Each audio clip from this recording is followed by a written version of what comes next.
पहला question, NCERT class 8 भा biology. जी sir. Bharat में फसलों को ऋतु के आधार पर सामान्यतः दो भागों में बांटा जाता है, रबी और खरीफ फसल। इन फसलों के संदर्भ में निम्नलिखित कथनों पर विचार कीजिए। पहला कथन है, खरीफ की फसलें ग्रीष्म ऋतु में बोई जाती हैं और रबी की फसलें शीत ऋतु में बोई जाती हैं। तो कौन सा कथन सही है?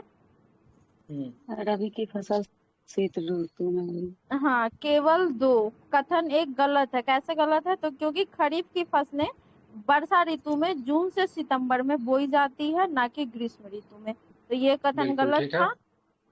हाँ, रबी की फसल जो है ये शीत ऋतु में बोई जाती है। आगे है, ये धान, मक्का, सोयाबीन, मूंगफली, कपास इत्यादि खरीफ फसल है। रबी की फसलें शीत ऋतु में बोई जाती हैं। गेहूं, चना, मटर, सरसों, अलसी ये सब रबी की फसलें हैं। इसके अलावा कई स्थान पर दालें और सब्जियां ग्रीष्म ऋतु में उगाई जाती हैं। दूसरा क्वेश्चन है, जैविक खाद के संदर्भ में निम्नलिखित कथनों पर विचार करना है। जैविक खाद के बारे में पहला है कि इससे मिट्टी की जलधारण क्षमता में वृद्धि होती है। दूसरा है, इससे मिट्टी भुरभुरी एवं सरंध हो जाती है। तीसरा है, इससे मित्र जीवाणुओं की संख्या में वृद्धि हो जाती है। उपर्युक्त में से कौन कौन से कथन सही हैं? तो तीनों सही है। तीनों सही। जैविक खाद, हाँ, जैविक खाद से जलधारण क्षमता में वृद्धि होगी, मिट्टी जो है भुरभुरी और सरंध हो जाएगा, और मित्र जीवाणु जो है उसकी संख्या में वृद्धि होगी। व्याख्या है, उपयुक्त सभी कथन सही है। जैविक खाद रासायनिक उर्वरकों की अपेक्षा अच्छी मानी जाती है। यहाँ एक तरफ जैविक खाद से मिट्टी की जलधारण क्षमता बढ़ती है, मिट्टी भुरभुरी और सरंध हो जाती है तथा मित्र जीवाणुओं की संख्या में वृद्धि होती है। वहीं दूसरी तरफ रासायनिक उर्वरकों के अत्यधिक प्रयोग से मिट्टी की उर्वरता में कमी आती है और यह जल प्रदूषण के स्रोत भी बनाते हैं। रासायनों का उपयोग कीटनाशक, हाँ, कीटनाशी एवं खरपतवार नाशी के रूप में भी किया जाता है। 2,4-D खरपतवार नाशी का एक उदाहरण है। इन सभी में रसायनों की उपस्थिति सम्मिलित रूप से मृदा में रसायनों के मात्रा को बढ़ा देती है। तो 2,4-D ये खरपतवार नाशी, ये पूछा हुआ क्वेश्चन है ये कि इसमें से खरपतवार नाशी कौन सा है। आगे क्वेश्चन है, कॉड लिवर तेल में विटामिन डी अत्यधिक मात्रा में पाया जाता है। ये कॉड लिवर तेल निम्नलिखित में से किस जीव से प्राप्त किया जाता है? बताइएगा। मेंढक, मछली या सर्प? मछली में विटामिन डी। ठीक है, व्याख्या देख लेते हैं। कॉड लिवर तेल मछली से प्राप्त किया जाता है। इसमें विटामिन ए तथा डी प्रचुर मात्रा में मिलते कई अन्य पोषक। लीवर तेल में डी होता है, विटामिन ए कहाँ होता है मछली के? कोई अलग भाग में होता है? यकृत में। हाँ, यकृत। वो तो मानव यकृत में ना, मछली में विटामिन ए कहाँ होता है? मछली में भी होता है विटामिन ए। चले, हाँ होता तो है। कॉड में चौथा होता है, क्वेश्चन डी देखते मछली हैं। में भी। चौथा क्वेश्चन है, सिंचाई की आधुनिक विधियों के बारे में निम्नलिखित पर विचार कीजिए तथा असत्य कथन की पहचान कीजिए। पहला है, छिड़काव तंत्र का उपयोग और समतल भूमि के लिए उचित है जहां जल कम मात्रा में उपलब्ध है। ये तो सही है। छिड़काव विधि बलुआई मिट्टी के लिए अत्यंत उपयोगी है। तीसरा है, ड्रिप तंत्र में जल बूंद बूंद पौधों के जड़ों में गिरती है, इसलिए यह फलदार पौधे बगीचों में पानी देने का सर्वोत्तम तरीका नहीं है। ये गलत है, सर्वोत्तम तरीका है ड्रिप तंत्र। चौथा है, ड्रिप विधि में जल की बर्बादी नहीं होती है, अतः यह जल की कमी वाले क्षेत्रों के लिए सर्वोत्तम। चौथा सही है, तीसरा नंबर क्वेश्चन जो है, ऑप्शन जो है गलत है। ये सर्वोत्तम विधि है ड्रिप तंत्र, ये जड़ में थोड़ा थोड़ा करके पानी देगा। आगे पांचवा नंबर क्वेश्चन है, खरपतवार से सुरक्षा के संबंध में निम्नलिखित कथनों पर विचार कीजिए। खरपतवार से सुरक्षा, पहला है, खरपतवार हटाने का सर्वोत्तम समय उनके पुष्पन एवं बीज बनने से पहले का होता है। दूसरा है, खरपतवार के छिड़काव का सर्वोत्तम समय खरपतवार के पुष्पन बीज बाद में होता है। तो बाद में होता है, पहले नहीं होता। ऐसे खरपतवार नाशी का जो छिड़काव होगा वो पुष्प और बीज आने के बाद होता है, पहले नहीं होगा। फिर वो क्या करेगा? हानि पहुंचाएगा ना, पौधे को खत्म कर देगा। ठीक है, आगे हो गया सर, चैप्टर 1 खत्म। हम बोले थे ना बहुत छोटा छोटा रहता है। चैप्टर नंबर 2, सूक्ष्म जीव, मित्र एवं शत्रु। पहला क्वेश्चन है, सूक्ष्म जीवों और उनसे होने वाले विभिन्न रोगों के संदर्भ में निम्नलिखित कथनों पर विचार कीजिए। पहला है चिकन पॉक्स और हेपेटाइटिस, ये ए विषाणु वायरस द्वारा होते हैं। दूसरा है टाइफाइड और खसरा जीवाणुओं द्वारा होने। खसरा जीवाणु से होता है?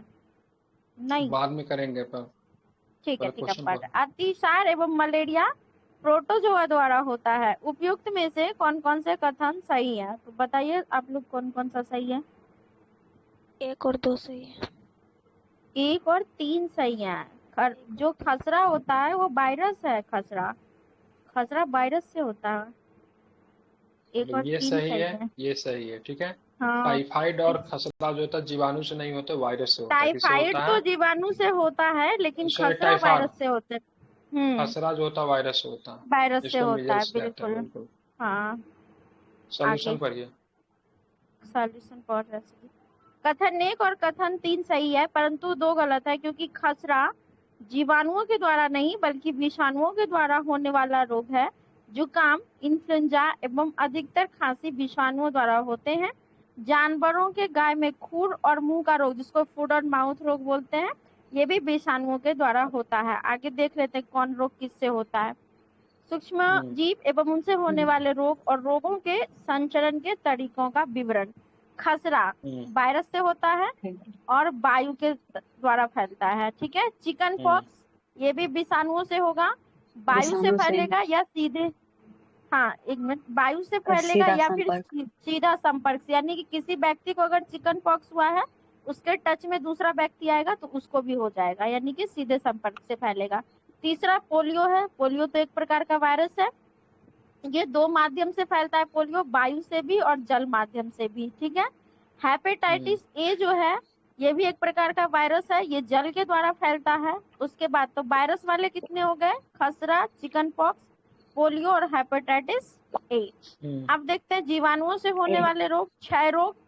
क्षय रोग जिसको टीबी बोलते हैं हम, यक्षमा बोलते हैं, ये वायु के द्वारा फैलता है, ये जीवाणुओं से होता है।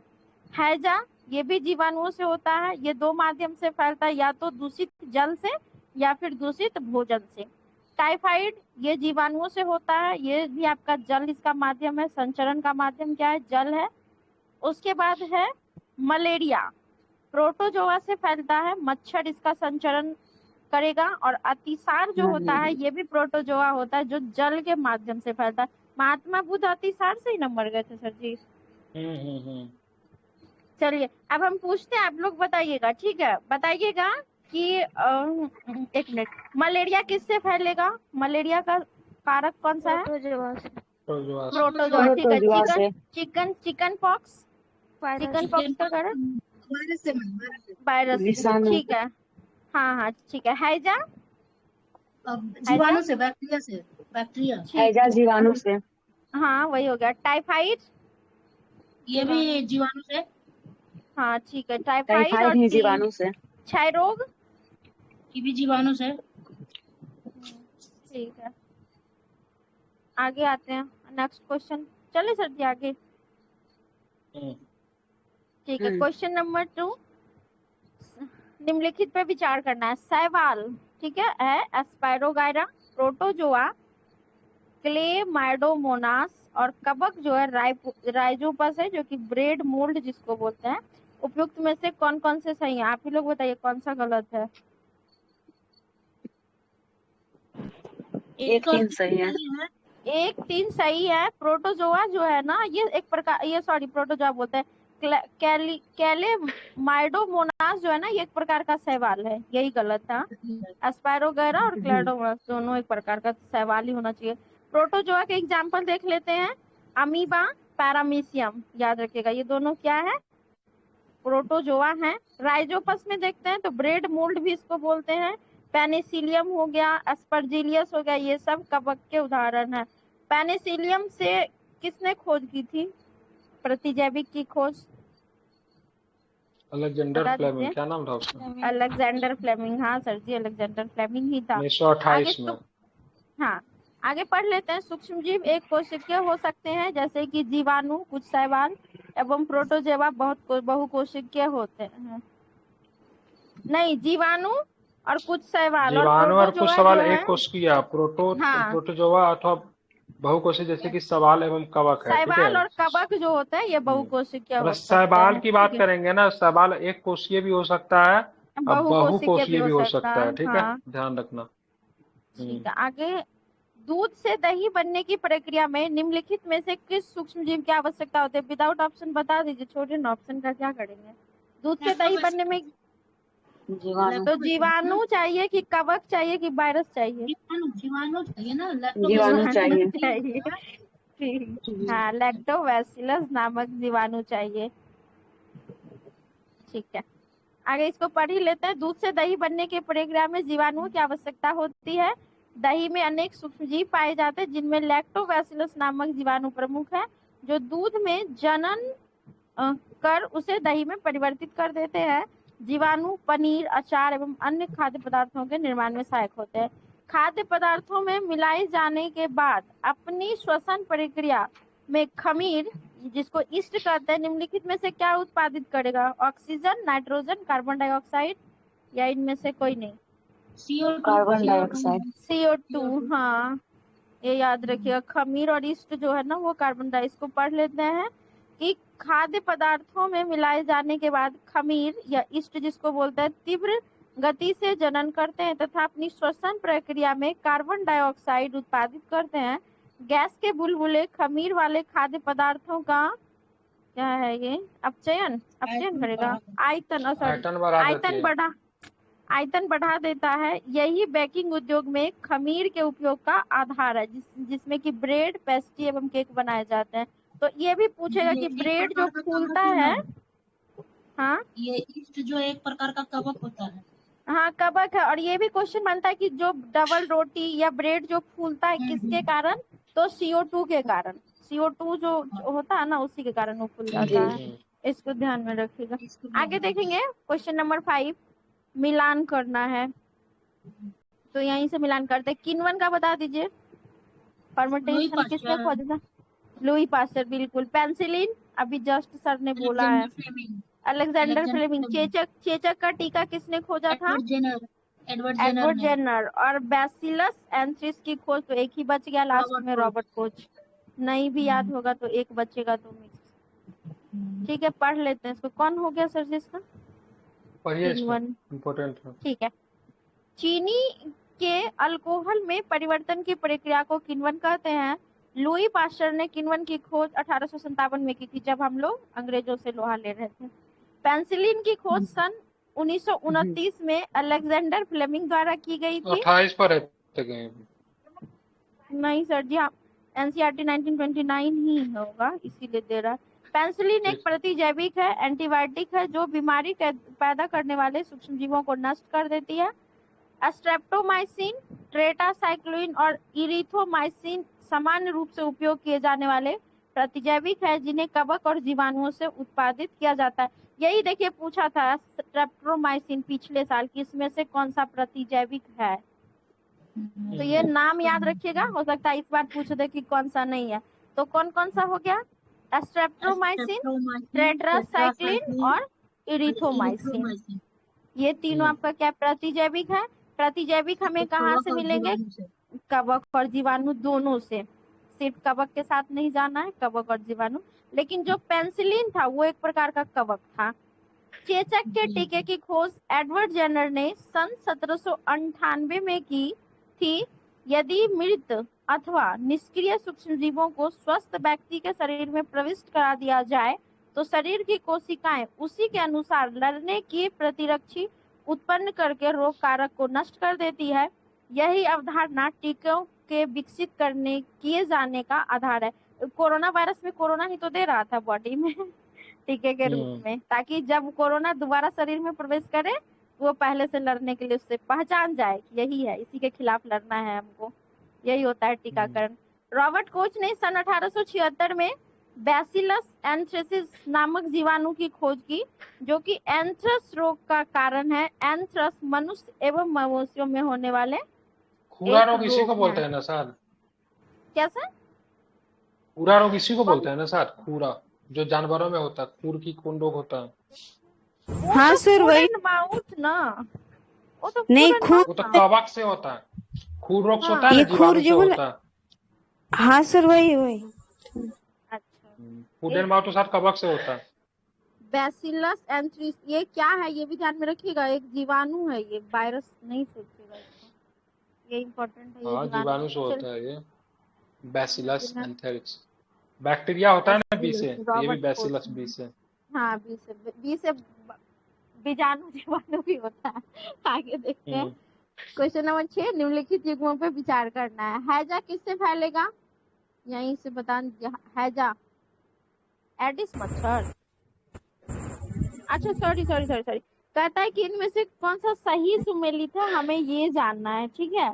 तो हैजा किससे फैलता है? घरेलू मक्खी से, सही है ये। जी मैम सही। सही है। मलेरिया किससे फैलेगा? मलेरिया अच्छा से कौन सा मच्छर। मच्छर?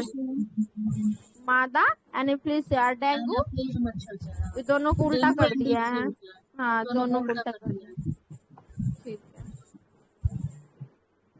पहला सोल्यूशन वाला पढ़िए सही इसका, है। इसमें केवल एक सही है, मतलब हैजा घरेलू मक्खी से, हाँ ठीक है। हाउस फ्लाई ठीक जिसको है। बोलते हैं, मलेरिया होता है मादा एनोफिलिस से, ठीक है। डेंगू जो होता है मादा मादा एडीज मच्छर से होता है, ठीक है। सोल्यूशन पढ़िए हम्म। इसका। घरेलू मक्खी हैजा रोग के वाहक का कार्य करती है।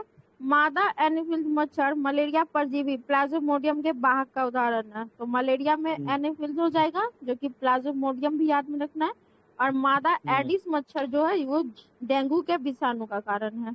डेंगू हम्म, वायरस से फैलता है, ये भी ध्यान में रखिएगा। वाहक कौन है? तो एडिस मच्छर। अब देखते हैं रोग और पादप रोग, फिर वही कौन कौन सा सही है। तो नींबू का कैंकर रोग किससे होता है? नींबू का कैंकर रोग जीवाणु बैक्टीरिया से, सही है। ठीक है। गेहूं का रस्ट रोग ये कवक से होता है। और भिंडी का पित्त रोग विषाणुओं से होता है। तीनों सही है। भिंडी का पित्त जीवाणु से, गेहूं का रस मतलब कवक से, और भिंडी की सॉरी नींबू का कैंकर रोग होता है जीवाणु से। तो पहले कैंकर रोग किस में होता है? तो नींबू में होता है, ठीक है। पित्त रोग किस में होता है? तो भिंडी में होता है, ठीक है। सारे के सारे स्टेटमेंट क्या आपके क्या है? सही है, ठीक है। ध्यान रखिएगा, सोल्यूशन पढ़िए इसका।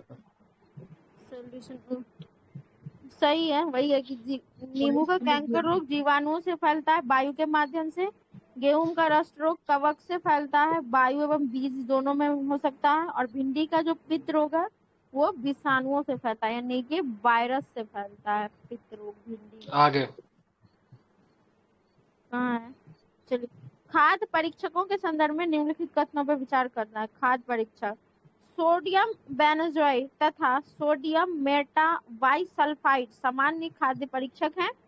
नमक, चीनी, खाद्य तेल और सिरके का प्रयोग खाद्य परीक्षण में किया जाता है। दोनों सही होना चाहिए। आंसर क्या जी है? मैम दोनों सही होना चाहिए। वही तो। फिर से पढ़िए चल क्वेश्चन ठीक। को। सोडियम बेंजोइट तथा सोडियम मेटाबाइसल्फाइड सामान्य खाद्य परीक्षक है।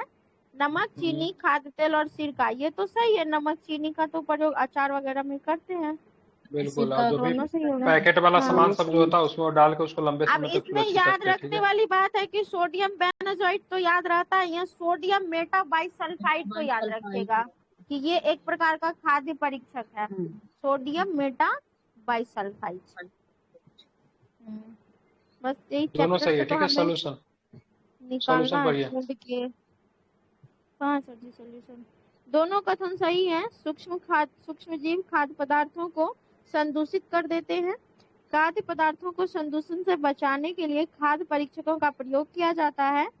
सोडियम बेंजोइट तथा सोडियम मेटाबाइसल्फाइड सामान्य परीक्षक है। जैम और स्वेक्स बनाने में इस रसायनों का उपयोग किया जाता है। नमक, चीनी, खाद्य तेल, सिरका का उपयोग भी सूक्ष्मजीवों के वृद्धि को रोकने के लिए सामान्य रूप से किया जाता है। एग्जाम्पल देखते हैं। नमक, खाद्य तेल व सिरका का उपयोग अचार के संदूषण से बचाने के लिए तथा चीनी का उपयोग जैम, जेली, सॉस आदि के परीक्षण में किया जाता है। तो पढ़ा हुआ था। नेक्स्ट। अब आगे देखिएगा। परीक्षीकृत दूध के संदर्भ में निम्नलिखित कथनों पर विचार करना है।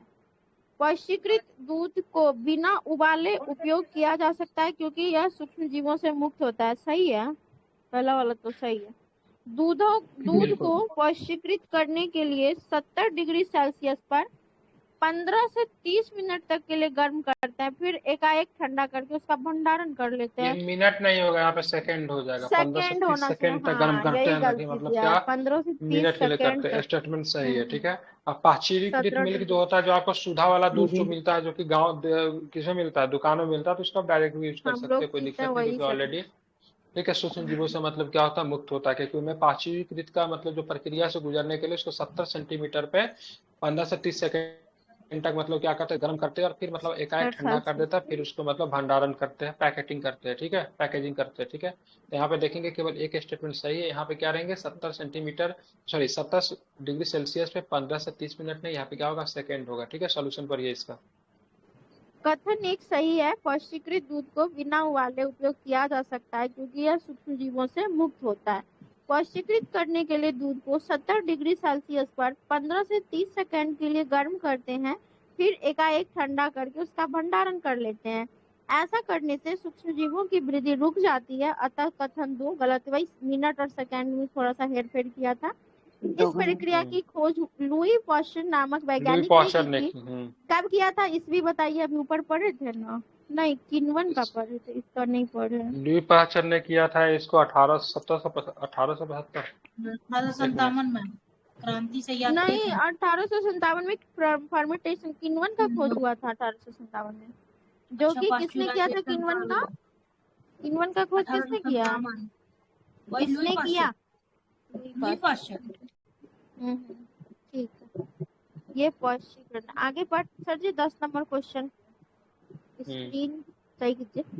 नाइट्रोजन चक्र के संदर्भ में कौन सा कथन सही नहीं है? ठीक है, हमें कौन सा कथन सही नहीं है उसको चुनना है। पहला कथन है कि मिट्टी में उपस्थित जीवाणु वो नीले हरे शैवाल वायुमंडलीय नाइट्रोजन का स्थिरीकरण करके नाइट्रोजन यौगिकों में परिवर्तित कर देता है, इसका अवशोषण पौधे करते हैं। गलत, नाइट्रोजन का यौगिक नहीं बनाता है।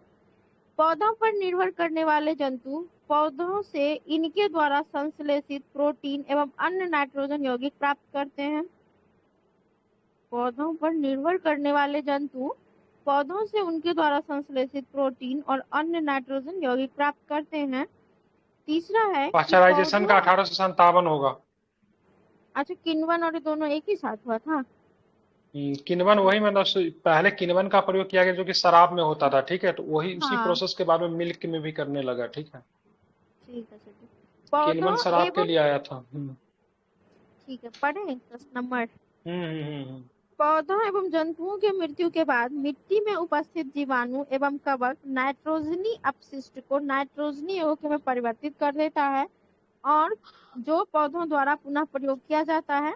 उसके बाद है कुछ विशिष्ट पौधे एवं जंतु नाइट्रोजन यौगिक को नाइट्रोजन गैस में परिवर्तित कर देता है और वायुमंडल में चला जाता है। इसमें तो से ठीक है, तो हमें सब आदमी अपना पहचानना है, ब्रेन का इस्तेमाल कीजिए हाँ, और कि बताइए से कौन सा सही स्टेटमेंट सही है, नहीं ठीक है। है। आंसर नहीं बताऊंगा, सही नहीं है, ठीक है। एक बार फिर से पढ़ लीजिए, फिर से एक बार अच्छा पढ़ लीजिए, चलिए, ठीक है। देखिए क्या है, ठीक है। नाइट्रोजन चक्र के संदर्भ में निम्नलिखित कथनों पे कौन सा सही नहीं है। मिट्टी में उपस्थित जीवाणु वो नीले हरे शैवाल या मंडलीय नाइट्रोजन का स्थिरी करके नाइट्रोजन यौगिक में परिवर्तित कर देता है, उसका अवशोषण पौधे करते हैं। सही लग रहा है। सही है सर, पौधे पर सही है, निर्भर करने नाइट्रोजन वाले का जंतु स्थिरीकरण करता है। पौधे पर निर्भर करने वाले जंतु ये पौधे और उनके संश्लेषित प्रोटीन एवं अन्य नाइट्रोजनी यौगिक प्राप्त कर। पौधे पर निर्भर रहने वाले जंतु पौधे से उनके द्वारा संश्लेषित प्रोटीन एवं अन्य नाइट्रोजनी यौगिक प्राप्त करते। ये गलत है, क्योंकि पौधा प्राप्त करता है न कि जंतु प्राप्त करता है। डी दिया हुआ है यही इसका, गलत है, डी नंबर गलत डी है। गलत लिया है। लेकिन यह देखिए भी क्या लिखा कुछ है, विशिष्ट, पौधे पर कुछ निर्भर रहने विशिष्ट, वाले जंतु पौधे से उनके द्वारा संश्लेषित प्रोटीन सर एवं जी, अन्य नाइट्रोजन यौगिक प्राप्त करते राइजोबियम हैं। जो है, सुनिएगा, राइजोबियम जो है एक प्रकार का क्या है, जीवाणु है ना? राइजोबियम जीवाणु है, तो वो जंतु है ना एक प्रकार का, जो पौधों पे निर्भर करता है। अरे तो पौधा वही उस ना, पर निर्भर करता है कि उसको वो पौधा पे निर्भर रहता है। दोनों एक दूसरे पे डिपेंडेंट है, सहजीवी है दोनों। वो उसको खाना पानी देगा तो वो उसको प्रोटीन अच्छा, देगा। यहाँ पे बात कर, हाँ बिल्कुल ठीक है, प्रोटीन एवं अन्य हाँ, नाइट्रोजनी यौगिक प्राप्त करते हैं। डी गलत लिया है। कुछ विशिष्ट पौधे एवं जंतु नाइट्रोजनी यौगिकों को नाइट्रोजन गैस में परिवर्तित कर देते, जैवमंडल में चली जाती है, ठीक है। पढ़िए इसका सोल्यूशन, बड़ा बड़ा दिया हुआ है, ठीक पहले है, डी इसको बड़ा नंबर कर देता ऑप्शन हूँ। फिर से पढ़ने दीजिए, क्या था डी नंबर पढ़िए इसको। ऑप्शन, क्या था तभी हम्म, तो समझ। कुछ विशिष्ट पौधे एवं जंतु नाइट्रोजन यौगिकों को नाइट्रोजन गैस में परिवर्तित कर देता है जो वायुमंडल में चला जाता है। ऐसा तो होता है ना, जिसको क्या पता गलत क्यों गया। डीनाइट्रिफिकेशन बोलते सोल्यूशन हैं। पढ़िए, विनाइट्रीकरण नहीं समझ होता में है। आ जाएगा। ठीक है, पढ़ रहे हैं। कथन ए, बी और सी सही है। अब देखिए कैसे सही है। पौधे एवं जंतु वायुमंडलीय नाइट्रोजन का उपयोग सीधे नहीं कर सकते हैं।